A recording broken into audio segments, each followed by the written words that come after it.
एक घने जंगल में एक अनाथ कौवा रहा करता था। कौवे का नाम था कालू। कालू कौवा कभी नहाता नहीं था, इसीलिए वो बहुत गंदा रहता था और उसके शरीर से हर समय दुर्गंध फूटती रहती थी। यही कारण था कि कालू को दूसरे कौवे और दूसरे पक्षी अपने पास बैठाने से कतराते थे। कालू कौवे का अपना कोई घर भी नहीं था। वो इधर उधर डाल पर बैठकर ही अपने दिन गुजार लेता था। कालू कौवा रानी नाम की एक कव्वी को बहुत पसंद करता था। वो रानी के साथ शादी करके घर बसाने के सपने देख रहा था। हाय हाय, रानी कवि, अगर तू मुझसे शादी कर ले तो कसम से मजा आ जाए। हम दोनों की जोड़ी खूब जचेगी और हमारे बच्चे भी बहुत सुंदर पैदा होंगे। एक दिन की बात है, रानी कव्वी अपने घर के बाहर बैठी मेकअप कर रही थी और गुनगुना रही थी। सजना है मुझे सजना के लिए, सजना है मुझे। तभी वहां पर कालू आ गया और गाने लगा।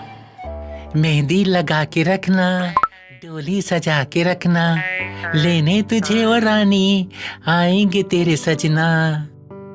रानी गुस्से में नाक भौं चढ़ाकर कहने लगी, अरे ओ बदबूदार कालू, तू मुझसे शादी रचाने के सपने देखना बंद कर दे।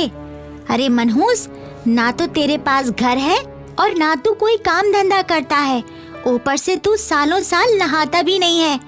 मेरा क्या दिमाग खराब है जो मैं तेरे जैसे बदसूरत से शादी करूंगी?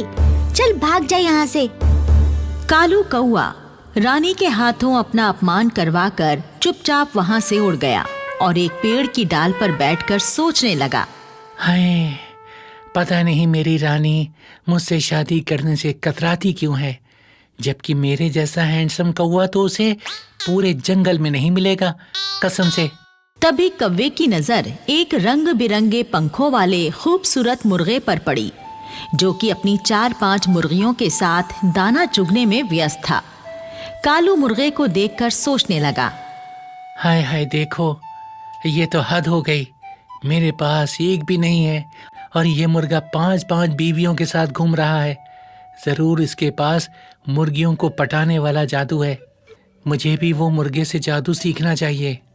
कालू उड़कर मुर्गे के पास जा बैठा और उससे कहने लगा, मुर्गे भैया, तुम तो अकेले ही 5-5 बीवियां लेकर घूम रहे हो। जरूर तुम्हें मुर्गियों को पटाने वाला जादू आता है। क्या तुम वो जादू मुझे भी सिखा दोगे? मुर्गा कौवे की बात सुनकर जोर से हंसा और कहने लगा, अरे बेवकूफ कौवे, ये मुर्गियाँ किसी जादू से नहीं, मेरे इन सुंदर रंग बिरंगे पंखों के कारण मुझसे इम्प्रेस हुई हैं, समझे? अच्छा जी, तुम्हारे कहने का मतलब है रंग बिरंगे पंख वाले पक्षी किसी को भी इम्प्रेस कर लेते हैं? हाँ, यही सच्चाई है। लेकिन तू कभी किसी को इम्प्रेस नहीं कर सकता, क्योंकि तू तो एकदम काला कलूटा और बदबूदार है। अब तू यहाँ से दफा हो जा, तेरे शरीर की दुर्गंध से मेरा दम घुटा जा रहा है। पा, पा, पा, पा, पा, पा। कौवा उड़कर डाल पर बैठ गया और सोचने लगा। अब ये रहस्य मेरी समझ में आ गया कि रानी कभी मुझे पसंद क्यों नहीं करती। ठीक है, मैं भी अपने पंखों को रंग बिरंगा बनाऊंगा और 4-5 कवियों से शादी करूंगा।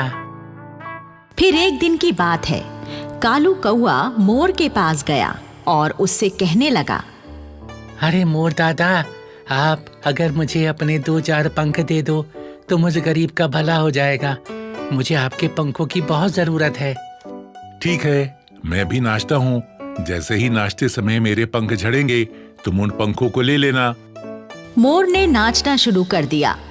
उसके 3-4 पंख झड़ गए। कालू उन पंखों को लेकर वहां से चला गया। फिर एक दिन कालू कौवा रंगीन पंखों वाले तोते के पास गया और उससे कहने लगा, तोते भैया, क्या आप मेरी एक मदद करोगे? अबे मनहूस कौवे, तू कितना गंदा है। तेरे शरीर की बदबू से मेरा जी मचलाने लगा। चल जल्दी से भाग जा यहाँ से। अरे तोते भैया, मुझे जल्दी से अपने 2-4 पंख दे दो ना, मैं भी यहाँ से चला जाऊंगा। तोते ने जल्दी से अपने 2-4 पंख नोचकर कौवे को दे दिए और कौवा पंख लेकर वहां से उड़ गया। फिर इसी तरह कालू कौवा कबूतर के पास गया और पंख ले आया। फिर कालू नीलकंठ के पास गया और कुछ पंख वहां से ले आया। कठफोड़वा और हुदहुद से भी कालू कुछ पंख लेकर आ गया। अब कालू के पास कई तरह के रंग बिरंगे पंख जमा हो चुके थे। फिर एक दिन कालू सारे पंखों को लेकर बंदर मामा की बार्बर शॉप पर गया और उससे कहने लगा, बंदर मामा, क्या आप मेरा एक काम कर दोगे? आप ये पंख मेरे शरीर पर चिपका दो।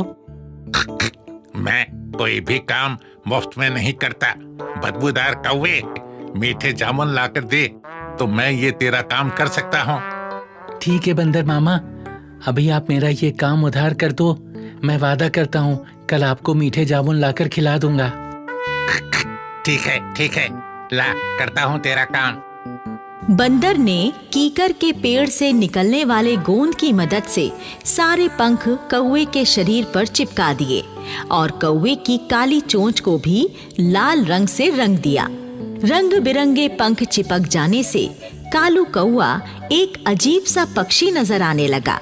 कालू जब अपने आप को शीशे में देख रहा था तो वो खुद भी अपने आप को पहचान नहीं पाया और अपने रंग बिरंगे पंख देखकर वो बड़ा ही खुश हुआ। अरे वाह, मेरे शरीर पर तो उस मुर्गे से भी ज्यादा रंग बिरंगे पंख लग गए। अब तो रानी कौवी मुझसे जरूर इम्प्रेस हो जाएगी। फिर कालू बंदर मामा के पास से उड़कर रानी कौवी के घर पर आ गया और डाल पर बैठकर गाना गाने लगा।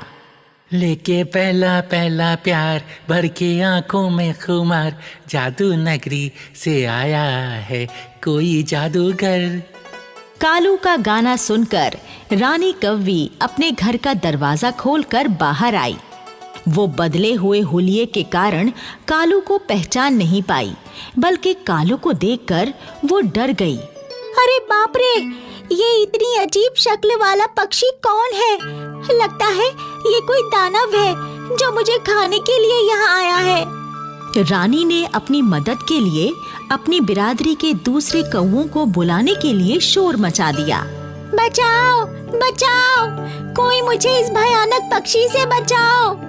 रानी की पुकार सुनकर वहाँ पर बहुत सारे कौवे जमा हो गए और वो भी कालू को कोई खतरनाक पक्षी समझकर चोंच और पंजों से उस पर हमला करने लगे। कालू उन्हें बताने की कोशिश करने लगा। अरे भैया, तुम लोग मुझे क्यों मार रहे हो? मैं तो तुम्हारी ही बिरादरी का कालू कौवा हूँ। एक कौवा कालू की बात सुनकर कहने लगा, अबे झूठ क्यों बोलता है मक्कार? तू हमारे जैसा कौवा कहाँ है? तू तो कोई खूंखार परिंदा है। और फिर सारे कौवों ने मिलकर कालू को इतनी ठोंगे मारी कि बेचारा कालू थोड़ी ही देर में बुरी तरह से लहूलुहान होकर मर गया।